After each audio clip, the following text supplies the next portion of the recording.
Everyone, this is माही और आज आपको बायोटेक का एक मजेदार टॉपिक एक्सप्लेन करने जा रही हूँ जो कि है हमारा viral multiplication cycle. So let's get started. हमारे इस वायरल मल्टीप्लिकेशन के साइकिल में टोटल आते हैं 6 स्टेप्स, जिसमें से पहला होता है अटैचमेंट। अटैचमेंट को हम बोल सकते हैं एज एडजॉर्प्शन। इमेजिन कि हमारे पास एक वायरस है और ये हमारे पास एक होस्ट सेल है, तो ये वायरस हमारे होस्ट सेल को इन्फेक्ट करेगा। कैसे करेगा वो हम अब देखेंगे, ठीक है। तो सबसे पहला प्रोसेस हमने क्या कहा, अटैचमेंट। अटैचमेंट का प्रोसेस देख रहे हैं, ठीक है।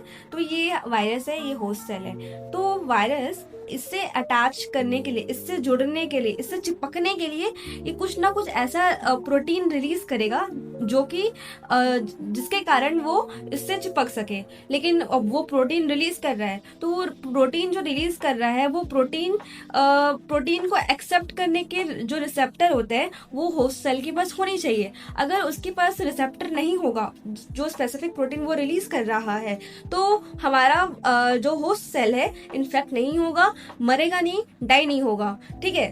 तो तो वो वेरी करता है कि अगर मान लो कि कोई प्रोटीन रिलीज कर रहा है, हमारा जो वायरस है वो इसके पास होना चाहिए। अगर नहीं होगा तो वो ऑब्वियसली मर जाएगा। अगर वो होगा तो मर जाएगा, नहीं होगा तो फिर बच ही जाएगा ना। हाँ, यस ठीक है, लेट्स कंटिन्यू। अब क्या होगा कि ये इसको एक्सेप्ट कर लिया। जस्ट मान लो कि इसके पास इसका रिसेप्टर था और ये इसको प्रोटीन दिया, इसके पास वो प्रोटीन का रिसेप्टर है और इससे ये चिपक गया, ठीक है। ये क्या हो गया, चिपक गया, ठीक है। तो जस्ट इसको हम समझ सकते हैं कि एज अ लॉक एंड की फीचर। कि लॉक एंड की फीचर में क्या होता है कि एंजाइम और सबस्ट्रेट का कॉन्सेप्ट होता है। एंजाइम सबस्ट्रेट कॉम्प्लेक्स बनता है। वो कॉम्प्लेक्स बनने के लिए क्या होना चाहिए कि एंजाइम के पास क्या होता है, एक स्पेसिफिक एक्टिव साइट होता है, जिसके कारण मतलब एक्टिव साइट होता है जिससे सबस्ट्रेट आके बाइंड कर सके। अगर उसके पास वो एक्टिव साइट नहीं होगा तो वो स्पेसिफिक सबस्ट्रेट आगे उससे बाइंड नहीं कर पाएगा, ठीक है। ठीक है, तो हमारा अब अटैचमेंट का प्रोसेस हो गया। अब नेक्स्ट जो प्रोसेस है पेनिट्रेशन, ये इससे जुड़ गया। अब नेक्स्ट स्टेप है जो कि पेनिट्रेशन है। पेनिट्रेशन का मतलब क्या होता है, एंट्री करना, ठीक है। तो अब होने वाला क्या है, अब एंट्री हमारा करेगा होस्ट सेल के अंदर हमारा वायरस, ठीक है। अब दो तरह की एंट्री हो सकता है। तो एक तो पहला होता है कि फैगोसाइटोसिस और दूसरा होता है मेम्ब्रेन फ्यूजन। तो फैगोसाइटोसिस में क्या होता है, फैगोसाइटोसिस का कॉन्सेप्ट हम इस तरीके से समझ सकते हैं कि जैसे कि हमने आई थिंक एल्गी में ऐसा होता है कि एल्गी या फिर कोई और है, प्लाज्मोडियम या किसी में होता है कि क्या बोलते हैं, अगर वो फूड को एनगल्फ करे, फूड को एनगल्फ करने के लिए वो एक सूडोपोडिया फॉर्म करता है, सूडोपोडिया बनाता है। सूडोपोडिया के थ्रू वो कोई फूड को एनगल्फ करता है और उसको अंदर निगल जाता है और ये पूरा सेल मेम्ब्रेन उसके अंदर वापस से जैसे था वैसे।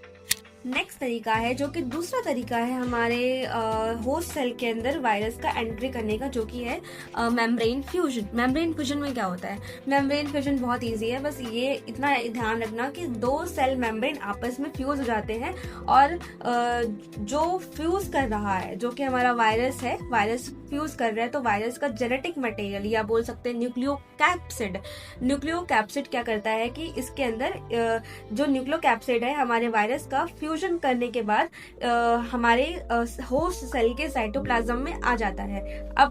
अब क्या हुआ कि मतलब जो कि रिजल्ट करता है कि हमारे होस्ट सेल के अंदर उसका खुद का भी जेनेटिक मटेरियल है और वायरस का भी जेनेटिक मटेरियल, जिसे हम बोलते हैं न्यूक्लियोकैप्सिड, वो एंटर कर चुका है, ठीक है। तो ये प्रोसेस, ये एक तरह का सेल बनता है जिसे बोलते हैं कैरियोकाइनेसिस। एक सेल वॉल के अंदर या एक सेल के अंदर दो न्यूक्लियस का नहीं, दो जेनेटिक मटेरियल का होना। ठीक है।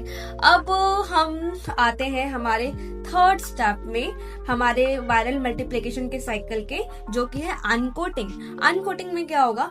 अनकोटिंग में हमारा जो वायरस है जो कि जो हमारा वायरस है जो कि हमारे होस्ट सेल के अंदर जो कि एंटर कर चुका है, वो क्या करेगा ना, अब होस्ट सेल के मशीनरी को यूज करेगा। वो इसको बोलेगा कि भाई चल मेरे लिए तो प्रोटीन बना, मेरे लिए आरएनए बना, मेरे लिए डीएनए बना, जो कि हमारा होस्ट सेल समझता है कि भैया हमारा ही डीएनए है, हमारा ही आरएनए है, तो वो बना देता है। ठीक है, तो ये तो ओवरऑल था। अब हम एक्चुअल में बात करते हैं कि अनकोटिंग में होगा क्या। अनकोटिंग में क्या होगा कि हमारा होस्ट सेल के अंदर ये हमारे वायरस का जो न्यूक्लियोकैप्सिड है वो एंटर करता है, और न्यूक्लियोकैप्सिड के अराउंड जो होता, न्यूक्लियोकैप्सिड जो है जो कि प्रोटीन का बना हुआ है और जिसके अंदर हमारा डीएनए है, या हमारा डीएनए नहीं, वायरस का वायरल डीएनए या आरएनए जो कि प्रेजेंट है, तो वो जो प्रोटीन कोट है वो प्रोटीन कोट हट जाता है, अनकोट हो जाता है, रिमूव हो जाता है, जिसके कारण क्या होता है, जिसके कारण क्या होता है, न्यूक्लियोकैप्सिड के अंदर जो वायरल डीएनए है वो बाहर आ जाता है हमारे साइटोप्लाज्म के अंदर, हमारे होस्ट सेल के साइटोप्लाज्म के अंदर। अब होस्ट सेल के अंदर क्या आ गया है? हमारा वायरल डीएनए। अब वायरल डीएनए क्या करता है कि अब हमारा वायरल डीएनए आ गया हमारे होस्ट सेल के अंदर। अब क्या होता है ना कि हमारे बॉडी में, हमारे नॉर्मली एक सेल के अंदर होता क्या है, सेंट्रल डोग्मा का प्रोसेस हो रहा होता है। मतलब क्या, जो कि हमने क्लास 12 में पढ़ा है, जो कि पहला होता है रेप्लिकेशन, डीएनए का रेप्लिकेशन, फिर उस डीएनए से आरएनए का बनना जो कि ट्रांसक्रिप्शन, और थर्ड इज ट्रांसलेशन, वो एमआरएनए से प्रोटीन का बनना। तो वही चीज यहाँ पर मतलब वो जो वायरल डीएनए है ना, वो इंटरफेयर करता है सेंट्रल डोग्मा के प्रोसेस में। अब वो वायरल डीएनए से डीएनए बनता है, डीएनए का डीएनए बना, यानी कि डीएनए से डीएनए बनता है जो कि रेप्लिकेशन का प्रोसेस होता है। अब उस डीएनए से एमआरएनए बना, फिर वो एमआरएनए से प्रोटीन बनेगा। अब जो वायरल प्रोटीन बनेगा, वो वायरल प्रोटीन, ये पूरा प्रोसेस ना वायरस से ही बता रही हूँ, ठीक है। मतलब वायरल डीएनए में रेप्लिकेट हुआ। अब वही वायरल डीएनए बनाता है वायरल एमआरएनए, और वही वायरल एमआरएनए बनाता है वायरल प्रोटीन। अब वायरल प्रोटीन क्या होता है ना, ये अनकोटिंग का प्रोसेस हो गया, मैं जो भी बता रही हूँ बायोसिंथेसिस का प्रोसेस है, ठीक है। अब बायोसिंथेसिस का भी प्रोसेस हो गया, हमारा प्रोटीन भी बन गया, अब असेंबली होता है। हाँ, इस प्रकार क्या होता है ना कि वायरल प्रोटीन आपस में ना इकट्ठा हो जाते हैं। अब जस्ट इसको हम समझ सकते हैं, ये हमारा थर्ड स्टेप, ये हमारा फिफ्थ स्टेप है, जो कि असेंबली होता है, जहां पर मैच्योरेशन का प्रोसेस होता है, ठीक है। मैच्योरेशन का प्रोसेस होता है, ठीक है। तो हम इसको इस तरीके से समझ सकते हैं कि गैराज में होता क्या, या कार फैक्ट्री में क्या होता है, जहाँ कार बनता है ना, वहां पर एक पूरा होल स्ट्रक्चर कार बनाने के लिए उसके पार्ट्स, उसके डिफरेंट पार्ट्स, लाइक उसका चक्का हो गया, उसका शीशा यानी कि उसका जो कांच हो गया, ये सब बहुत सारे पार्ट्स इकट्ठा कर करके इसको उस पार्ट्स को यूज करके हम कंप्लीट कार बनाते हैं। वैसे ही यहाँ भी असेंबली में होता है कि बहुत सारे प्रोटीन जो बन रहे हैं ट्रांसलेशन के थ्रू, तो वो प्रोटीन इकट्ठा हो के क्या बनाता है, एक वायरॉन बना देता है। वो वायरल प्रोटीन इकट्ठा हो के क्या बनाएगा, एक कैप्सिड प्रोटीन, या मतलब कैप्सिड प्रोटीन ही वायरल प्रोटीन होता है, वायरस का ही प्रोटीन होता है, ठीक है। तो वो वायरल प्रोटीन इकट्ठा हो के क्या बना लेगा, एक कैप्सिड प्रोटीन बना लेगा। अब वो कैप्सिड प्रोटीन के अंदर क्या पैक है, हमारा डीएनए नहीं यार, हमारे सेल मतलब वायरल डीएनए, मतलब वायरस का वायरल डीएनए अब अंदर पैक हो चुका है, जिसके अराउंड कैप्सिड प्रोटीन है। मतलब जस्ट इमेजिन कि ये कोई एक सेल है, ये कुछ है, मतलब ये जस्ट इमेजिन कि ये जो है ये कैप्सिड है जो कि बना हुआ है, कि ये एक कैप्सिड है जो कि प्रोटीन से बना हुआ है, जिसे हम बोलते हैं कैप्सिड प्रोटीन, जो कि कैप्सिड प्रोटीन से बना हुआ है। अब इसके अंदर ये समझ जाओ कि ये जो है ना, ये जो दिख रहा है ना छोटा, मतलब एक मेरी फिंगर है, वो जस्ट इमेजिन कि ये एक वायरल डीएनए है। तो वायरस का वायरल डीएनए हमारे कैप्सिड के अंदर आ गया है, पैक हो चुका है, ठीक है।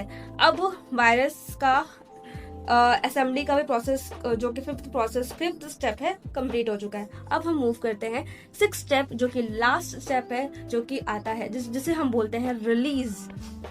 तो रिलीज में क्या होता है, रिलीज के स्टेप में क्या होता है, तो जैसे कि हमने पिछले पढ़ा कि असेंबली स्टेप में क्या होता है कि हमारा प्रोटीन कैप्सिड वायरल प्रोटीन के अंदर हमारा नहीं यार, वायरस का वायरल डीएनए प्रेजेंट है, एक पैक हो चुका है। अब वो कंप्लीट वायरस बन चुका है, अब वो कंप्लीट वायरस बन चुका है, तो वो रेडी है बाहर निकलने के लिए। अब वो होस्ट सेल से जो वायरस है, जो नया वायरस है जो कि हमारे होस्ट सेल के अंदर बना हुआ है, वो बाहर निकलेगा। अब बाहर निकलने के लिए दो तरीके अपना सकता है। पहला तो लाइसिस है और दूसरा है बर्डिंग। लाइसिस में क्या होगा कि वो होस्ट सेल को बर्स्ट करके, मतलब उसको फाड़ कर सेल मेम्ब्रेन को फाड़ कर वो बाहर निकलता है, ठीक है। तो जिससे क्या होता है कि यहाँ पर पहला लाइसिस में क्या होता है कि यहाँ पर हमारा जो सेल है वो इमीडिएट डेथ हो जाता है, वो मर जाता है। ऑब्वियसली अगर सेल मेम्ब्रेन फटेगा तो ऑब्वियसली पूरा सिस्टम खराब हो जाएगा, मतलब हमारा सेल मर जाएगा अल्टीमेटली। अब दूसरा जो है वो बर्डिंग है। बर्डिंग में क्या होता है कि यहाँ पर वायरस है वो स्लोली एग्जिट करता है हमारे होस्ट सेल से, ठीक है। So yes, this is how I completed the viral multiplication cycle. एक बार मैं रिकैप्सुलेट करती हूँ। तो सबसे पहला आता है अटैचमेंट, दूसरा आता है पेनिट्रेशन, थर्ड आता है uncoating, biosynthesis, assembly and release. तो अटैचमेंट में हमारा जो वायरस है वो हमारे होस्ट सेल से जुड़ता है, अटैच होता है, चिपकता है। उसके बाद फिर उसके अंदर वो उसका न्यूक्लियोकैप्सिड अंदर एंटर करता है। उसके बाद फिर उसके अराउंड जो प्रोटीन का कोट है वो बाहर निकलता है। प्रोटीन का कोट बाहर निकलेगा तो अंदर जो प्रेजेंट है वायरल डीएनए वो उस साइटोप्लाज्म में आ जाता है। होस्ट सेल के साइटोप्लाज्म में आएगा तो उसका मशीनरी वो यूज़ करेगा, क्योंकि हमारे वायरस के पास खुद का फैक्ट्री होता ही नहीं है, सेंट्रल डोग्मा का प्रोसेस के अंदर होता ही नहीं है। तो वो क्या करेगा, होस्ट सेल का मशीनरी यूज़ करेगा। होस्ट सेल के मशीनरी को वो यूज़ करके अपना रेप्लिकेशन करेगा, अपने आप को रेप्लिकेट करेगा, और रेप्लिकेट करके वो होस्ट सेल से बाहर निकल जाएगा, रिलीज कर जाएगा, ठीक है। So that's it for today, thank you.